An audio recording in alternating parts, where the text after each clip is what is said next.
ഒരാൾക്ക് ഒരു മുണ്ടുകൊണ്ട് തലയിൽ കെട്ടി, വേറൊരു മുണ്ട് തലയിൽ കെട്ടണ മേലെ ചിറ്റിയേക്കുക, വേറൊരു മുണ്ട് തോളിൽ കൂടെ അങ്ങനെ വിരിച്ചേക്കുക. കണ്ടപ്പോൾ തന്നെ മനസ്സിലായില്ല അയാൾക്ക് പെരയും കൂടി ഉണ്ടാവില്ല. അയലില്ലായിട്ടാണ് ഇങ്ങനെ ഒന്നായിട്ട് തടി കൊണ്ട് നടക്കുന്നത്. അയലുള്ളവർക്ക് ഇത് അവിടെ കൊളുത്തി വെച്ചാൽ പോരെ ഒന്ന് അല്ലേ. 10 വിരലുണ്ട്, 10 വിരലും ഒരു മോതിരം.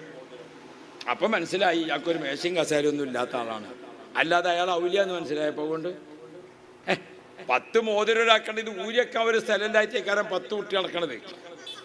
അല്ലാതെ 10 മോതിരം ഇട്ടത് ഔലിയാൻ്റെ അടയാളാണ്. പിന്നെ ഓൻ അത് പറഞ്ഞിട്ട് ശരിയായി, ഇത് പറഞ്ഞിട്ട് ശരിയായി. അത് മാത്രമാണ് ശരിയാകല്. അള്ളാഹു വിലായത്തിന്റെ മർത്തബ എന്ന് പറഞ്ഞാൽ ഒരാൾക്ക് അഹ്ലുസുന്നത്ത് വൽ ജമാഅത്തിന്റെ അഖീദ അനുസരിച്ച് 5 വഖത്തെ നിസ്കാരം, അതിന്റെ സുന്നത്ത്, അങ്ങനത്തെ അള്ളാഹു നിശ്ചയിച്ചിരിക്കുന്ന ദീനിന്റെ അഹ്കാമുകൾ, ദീനിന്റെ ഫറള്, ദീനിന്റെ ഉജൂബ്, ദീനിന്റെ സുന്നത്ത്, ദീനിന്റെ ഖറാഅത്ത്, അങ്ങനെയുള്ള കാര്യങ്ങളൊക്കെ ചെയ്ത് നല്ല നിലക്ക് ജീവിക്കാൻ തൗഫീഖ് കിട്ടുക. അതാണ് വിലായത്തിന്റെ ഏറ്റവും വലിയ പദവി. അതാണ് ഏറ്റവും വലിയ വിലായത്തിന്റെ പദവി. നമ്മളെ നാട്ടിൽ ജീവിച്ചിരിപ്പുള്ള ഏറ്റവും വലിയ വലിയപ്പ ആരായിരിക്കും? ബഹുമാനപ്പെട്ട സമസ്തയുടെ അധ്യക്ഷൻ റഈസുൽ ഉലമാ സുലൈമാ ഉസ്താദ്. അല്ലാഹുവേ ആഫിയത്ത് കൊടുക്കണേ അല്ലാ, ദീർഘായുസ് കൊടുക്കണേ അല്ലാ. അല്ലേ, ഒരു കറാഹത്തുള്ള ജീവിതമല്ല, ഒരു സുന്നത്ത് എടുക്കാത്തതില്ല, ഒരാളെ പറ്റി ഗീബത്തും നമീമത്തും ഇല്ല, ഒരാളെ പറ്റി ഒരു വേണ്ടാത്തതില്ല. ജീവിതത്തിൽ ഇതുവരെ നാവുകൊണ്ട് കളവ് പറഞ്ഞിട്ടില്ല. ദർസ് നടക്കാത്ത ഒരൊറ്റ ദിവസമല്ല. പല ഉസ്താദന്മാർക്കും വെള്ളിയാഴ്ച ലീവാണ് അല്ലേ, എല്ലാവർക്കും വ്യാഴാഴ്ച ഉച്ച വരെ ദർസ് നടത്തിയിട്ട് പിന്നെ ലീവാ. സുലൈമാൻ ഉസ്താദ് ഒതുക്കൽ യഹ്യാ ഉസ്താദിന് ഉച്ച വരെ ദർസ് നടത്തിയിട്ട് കുറച്ചേരം ഒന്ന് വിശ്രമിച്ച് കണ്ട് അസർക്കണ്ട് എത്തുമ്പോൾ എവിടേക്ക് കുണ്ടൂർ ഉസ്താദിൻ്റെ അവിടേക്ക്, അവിടെ ബുഖാരി ദർസാണ്. ബഹുമാനപ്പെട്ട ഉസ്താദിൻ്റെ അടുത്ത് വെള്ളിയാഴ്ച രാവിലെ അവിടുത്തെ നോക്കിയാൽ വലിയ വലിയ ആലിമ്യങ്ങൾ വരും.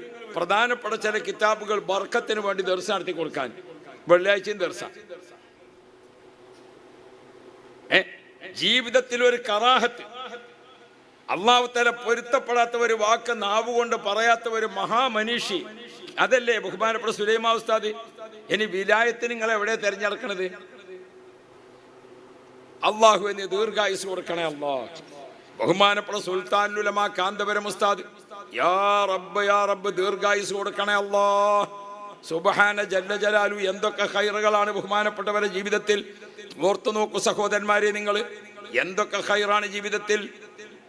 ബഹുമാനപ്പെട്ട ഉസ്താദ് മുഖേന കിട്ടുന്ന ഖൈറുകൾ എന്തൊക്കെയാണ്. ഒരൊറ്റ ദിവസം എത്ര സ്വലാത്താണ് ചൊല്ലിപ്പിക്കുന്നത്.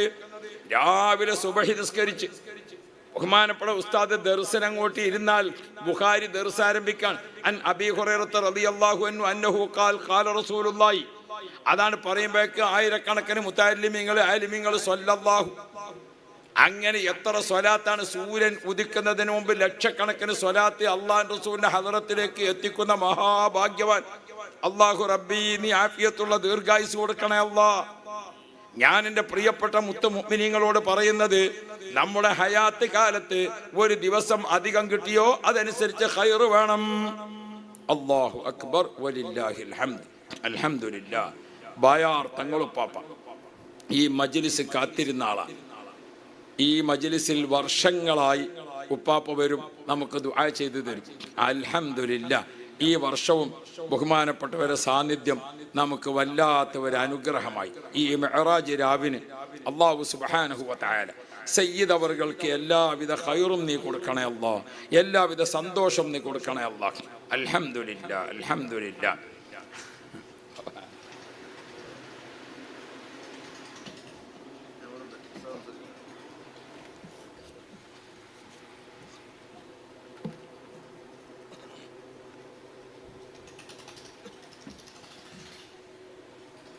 അൽഹംദുലില്ലാഹ്. സയ്യിദന്മാരും ആലിമീങ്ങളും അവരുടെയൊക്കെ ഒരു സാന്നിധ്യം ഇതുപോലത്തെ പ്രധാനപ്പെട്ട ദിവസങ്ങളിൽ നമുക്കത് എത്രയോ വലിയ സമ്പാദ്യമാണ്. അൽഹംദുലില്ലാഹ്. അപ്പം ഞാൻ ഓർമ്മപ്പെടുത്തി വന്നത്, നമ്മുടെ ഒരു മിനിറ്റ്, ഒരു സെക്കൻഡ്, ഒരു ദിവസം, ഇതൊക്കെ നമുക്ക് സമ്പാദ്യമാവണം. നമ്മുടെ സമ്പാദ്യം എന്ന് പറയുന്നത് ദുനിയാവിലേക്കും സമ്പാദ്യം, ആഖിറത്തിലേക്കും സമ്പാദ്യം. നമ്മുടെ സമ്പാദ്യം നമ്മൾ വർദ്ധിപ്പിക്കണം. ഒരു ദിവസം നമ്മൾ ഭൂമിയിൽ താമസിക്കുമ്പോൾ ആ ഒരു ദിവസം നമുക്ക് എന്താണ് സമ്പാദിക്കാൻ വേണ്ടി സാധിക്കുക? അതാണ് ഞാൻ ഓർമ്മപ്പെടുത്തിയത്. ആ സമ്പാദ്യങ്ങൾ ഇങ്ങനെ വർദ്ധിപ്പിക്കാൻ നമ്മുടെ ഖുർആൻ പാരായണത്തിന്റെ വർധനവ്, ദിക്റിന്റെ വർധനവ്, സ്വലാത്തിന്റെ വർധനവ്, അങ്ങനെ നമ്മുടെ ഓരോ വിഷയത്തിലും നമ്മുടെ സമ്പാദ്യം വർദ്ധിപ്പിക്കണം. പ്രിയപ്പെട്ടവരെ, നമ്മളെ സമ്പാദ്യങ്ങളൊക്കെ ആഖിറത്തിലേക്ക് പറ്റിയതാണ്. എല്ലാ സംഗതിയും ആഖിറത്തിലേക്ക് പറ്റിയതാണ്. അതാ ഞാൻ പറഞ്ഞത്, സൂര്യൻ പടിഞ്ഞാറ് നിന്ന് ഉദിക്കുന്നത് കണ്ടാലും നിന്റെ കയ്യിലുള്ള ചെടി നീ ഭൂമിയിൽ നട്ടുപിടിപ്പിച്ചുകൊണ്ട് നീ ഖൈറ് ചെയ്യണേ. അതാണ് ഇസ്ലാം പഠിപ്പിച്ചത്. അപ്പൊ ഒരു ദിവസം അധികം ജീവിക്കാൻ അള്ളാഹിനോട് ചോദിക്കുക, പടച്ചോനെ ആഫിയത്തുള്ള സലുല്ലാഹൽ ആഫിയ, നിങ്ങൾ അള്ളാഹുവിനോട് ആഫിയത്തിനെ ചോദിക്കണം. തൊട്ടപ്പുറത്ത് മറ്റൊരു ഹദീസിൽ കാണാം സലുല്ലാഹൽ ഫിർദൗസ്, നിങ്ങൾ അള്ളാഹുവിനോട് ഫിർദൗസ് ചോദിക്കണം. സ്വർഗത്തിലെ ടോപ്പ് പദവിയാണ് ഫിർദൗസ്. അപ്പൊ കണ്ടങ്ങൾ, ആഫിയത്തോടു കൂടെ ഭൂമിയിൽ ജീവിച്ചെങ്കിലേ ഫിർദൗസ് കിട്ടാനുള്ള ഇബാദത്ത് എടുക്കാൻ പറ്റുള്ളൂ, അല്ലേ? ഫിർദൗസ് കിട്ടുന്ന ഇബാദത്ത് ഫി ജന്നത്തിൻ ആലിയ, ആ മേലെയായ സ്വർഗം കിട്ടണമെങ്കിൽ എന്ത് വേണം? അല്ലാഹു റബ്ബി സുജൂദ് ചെയ്യാൻ പറ്റണം. അപ്പൊ ആഫിയത്തും വേണം, സ്വർഗവും വേണം. അങ്ങനെയുള്ള സമ്പാദ്യത്തിന് വേണ്ടി ചോദിച്ചുകൊണ്ടിരിക്കുക. ആവർത്തിച്ചു വരുന്ന പുണ്യരാത്രികളും പുണ്യ ദിവസങ്ങളും അത് നമുക്ക് ഏറ്റവും വിലപ്പെട്ടതാണ്. അർഹമുർ റഹീമേ,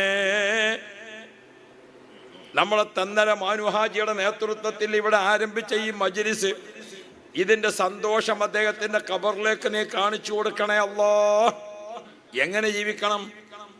അള്ളാഹു തന്നിരിക്കുന്ന നിഅമത്തുകൾക്ക് ശുക്ർ ചെയ്ത് ജീവിക്കാൻ, അള്ളാഹ് തന്ന നിഅമത്തുകൾക്ക് ശുക്ർ ചെയ്ത് ജീവിക്കാൻ എങ്ങനെയാണ് ശുക്ർ ചെയ്ത് ജീവിക്കേണ്ടത് എന്ന് നമുക്ക് ജീവിച്ച് കാണിച്ചു തന്ന മഹത്തുക്കളാണ് അള്ളാഹുവിന്റെ ഔലിയാക്കൾ. നമ്മളിവിടെ അനുസ്മരിക്കുന്ന ഖാജാ തങ്ങൾ, അള്ളാഹു അവിടുത്തെ ദറജ നീ വർദ്ധിപ്പിക്കണേ അല്ലാ.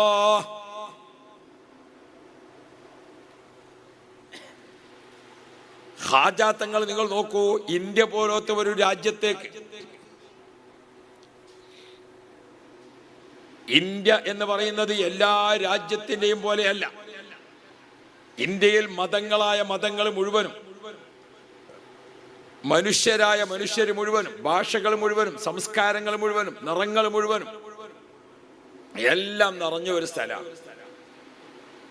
ഇവിടേക്ക് അല്ലാഹു സുബ്ഹാനഹു വ തആലയുടെ ഓർഡർ പ്രകാരം ഖാജാ തങ്ങളെ നിശ്ചയിച്ചപ്പോൾ ഖാജാ തങ്ങളെ അല്ലാഹുവിന്റെ റസൂൽ വിളിച്ചിട്ട്, യാ മുഈനുദ്ദീൻ അന്ത സുൽത്താനുൽ ഹിന്ദി വ വലിയുഹ, ഓ മുഈനുദ്ദീനെ, നിങ്ങളെ ഇന്ത്യയുടെ രക്ഷാധികാരിയും ഭരണാധികാരിയുമായി നിശ്ചയിച്ചിരിക്കുന്നു. രക്ഷാധികാരിയും ഭരണാധികാരി, സുൽത്താനുൽ ഹിന്ദി വ വലിയുഹ, ഇന്ത്യയുടെ രക്ഷാധികാരിയും ഭരണാധികാരിയുമായി നിങ്ങളെ ഏൽപ്പിക്കുകയാണ്. ലാക മസ്കനുക വ മദ്ഫനുക, ഇനി നിങ്ങൾക്ക് ഭൂമിയുടെ മുകൾ ഭാഗത്തും ഭൂമിയുടെ അടിഭാഗത്തും താമസിക്കേണ്ടത് ഇന്ത്യയിലാണ്. ഹയാത്ത് കാലവും മൗത്ത് കാലവും ഇന്ത്യയിലാണ്. ഈ ഓർഡർ പ്രകാരം ഖാജാ തങ്ങൾ പുറപ്പെടുമ്പോൾ നബിതങ്ങൾ ഇങ്ങനെ വരച്ചു കൊടുത്തിരിക്കുന്ന ഓർഡർ പ്രകാരം ബഗ്ദാദിലെത്തി. മുഹീദ്ദീൻ ഷേഖ് റളിയല്ലാഹു അൻഹുവിനെ കണ്ടു. ഇന്ത്യയിലേക്കുള്ള ആ സന്തോഷത്തോടു കൂടെ പുറപ്പെട്ടു. അവിടെ നിന്ന് പൊരുത്തം വാങ്ങി ഇന്നത്തെ അഫ്ഗാനിസ്ഥാന്റെ തലസ്ഥാനമായ കാണ്ഡഹാറിലെത്തി. അവിടെ നിന്ന് മഹാനവർകൾ ഡൽഹിയിലെത്തി. അപ്പൊ ഡൽഹിയിൽ ഭരണം നടത്തിക്കൊണ്ടിരിക്കുന്ന ആരാണെന്നറിയോ? പൃഥ്വിരാജനാണ്. അദ്ദേഹത്തിന്റെ കൈരേഖ നോക്കിയിട്ടോ മറ്റോ ആരോ പറഞ്ഞു കൊടുത്തിട്ടുണ്ട്, ഈ രാജ്യത്ത് ഒരു ഫക്കീറായ മനുഷ്യൻ വരും. ആ ഫക്കീറായ മനുഷ്യൻ ഖാജാ തങ്ങൾക്ക് എന്ത് പട്ടാളം.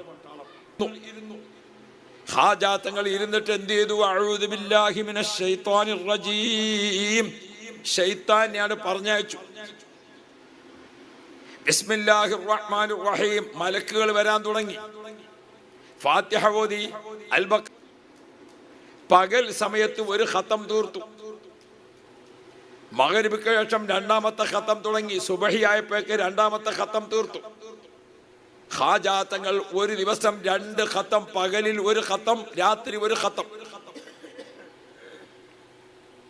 അള്ളാഹുവിന് ശുക്ർ ചെയ്ത് ജീവിക്കുമ്പോൾ സത്യവിശ്വാസികളുടെ ജീവിതത്തിൽ ഉണ്ടാകേണ്ട മാറ്റം നമ്മൾ മനസ്സിലാക്കണം. ഒരു ദിവസം നമ്മൾ അള്ളാഹുവിന്റെ ഭൂമിയിൽ അധികം ജീവിച്ചാൽ നമ്മുടെ ദുനിയാവിലേക്കും സമ്പാദ്യം വേണം, ആഖിറത്തിലേക്കും സമ്പാദ്യം വേണം. ഒരാൾക്ക് അള്ളാഹു തആല കൊടുത്തിരിക്കുന്ന തൗഫീഖ് ഏതാണോ ആ തൗഫീഖ് ചെയ്യാൻ പറ്റുന്ന കാലത്ത് മുഴുവനും ചെയ്യണം. ഇപ്പൊ കുറെ റിട്ടേൺ ഗൾഫുകാരുണ്ട് ഇവിടെ, വെറുതെ ഈസ്റ്റ് വെസ്റ്റ് നടക്കുകയാണ് അങ്ങോട്ടും ഇങ്ങോട്ടും.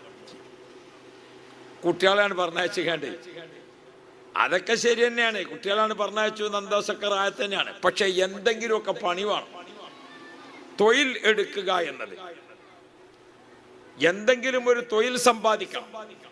ഒരു ദിവസം ഇവിടെ ജീവിച്ചാൽ ഒരു ഉറുപ്പ്യ അധികം കിട്ടണം. ഒരു ദിവസം ഇവിടെ അധികം ജീവിച്ചാൽ ഒരു സുബ്ഹാനല്ലാഹ്, ഒരു അൽഹംദുലില്ലാഹ്, ഒരു അല്ലാഹു അക്ബർ, ഒരു ഖുൽ ഹുവല്ലാഹു, ഒരു യാസീൻ, അല്ലേ? 10,000 ഉറുപ്പിക വരുമാനം ഉണ്ടെങ്കിൽ ഒരു 1000 സദഖ ചെയ്യണം. 1000 വരുമാനം ഉണ്ടെങ്കിൽ ഒരു 100 സദഖ ചെയ്യണം. 100 വരുമാനം ഉണ്ടെങ്കിൽ ഒരു 10 സദഖ ചെയ്യണം. 10 വരുമാനം ഉണ്ടെങ്കിൽ 1 ഉറുപ്പ്യ സദഖ ചെയ്യണം. 1 ഉറുപ്പ്യ വരുമാനം ഉണ്ടെങ്കിൽ 10 പൈസ സദഖ കൊടുക്കണം. എന്ന് പറഞ്ഞാൽ നമ്മളെ വരുമാനം 2 ലോകത്തേക്കും വർദ്ധിപ്പിക്കണം. കുടിച്ച് ഇനി എന്താ പണി?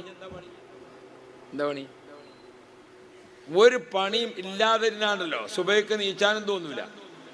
പിന്നെ പണിയൊന്നും ഇല്ലാത്തപ്പോ സൂര്യൻ ഉദിക്കണീന്റെ മുമ്പ് തന്നെ പിന്നെയും പോയി കടന്ന്, സൂര്യൻ ഉദിക്കണീന്റെ മുമ്പത്തെ 2ാമത്തെ ഉറക്കണ്ടല്ലോ, അത് ലക്ഷണം കെട്ട ഉറക്കാണ്. അത് തീരെ നല്ല സമയമല്ല ഉറങ്ങാൻ. അപ്പൊ നമ്മൾ ജോലി ഇല്ലാത്തപ്പോ വീണ്ടും പോയി ഉറങ്ങാണ്. ഇനി ഉറങ്ങി നീച്ചു, ഇനി എന്താ പണി? പിന്നെ വേറെ സംഗതി ഉണ്ട്. ഈ വയസ്സായ കുറച്ചൊരു പ്രായമുള്ളവരും റിട്ടേൺ ഗൾഫ് വന്നവരും ആയ ആൾക്കാരോട് ഞാൻ പ്രത്യേകം പറയാണ്, നിങ്ങൾ പെരക്കാർക്കും ഒരു ഭാരാകരുത്. ഒന്നാമത് എന്താ നിങ്ങളിവിടെ ഇല്ലാതെ ശീലമായതാണ് പെണ്ണുങ്ങൾക്ക്. നിങ്ങളിങ്ങനെ ഓട്ടത്തരം പണയം വെച്ച മാതിരി കൊലയുമ്പോൾ തന്നെ ഇങ്ങനെ ഇരുന്നാണ്ടല്ലോ പെണ്ണുങ്ങൾക്ക് തീരെ ഇഷ്ടാവില്ല. ഒന്നേ ഇല്ലെങ്കിലും പോയി നോക്കിയ മനുഷ്യ.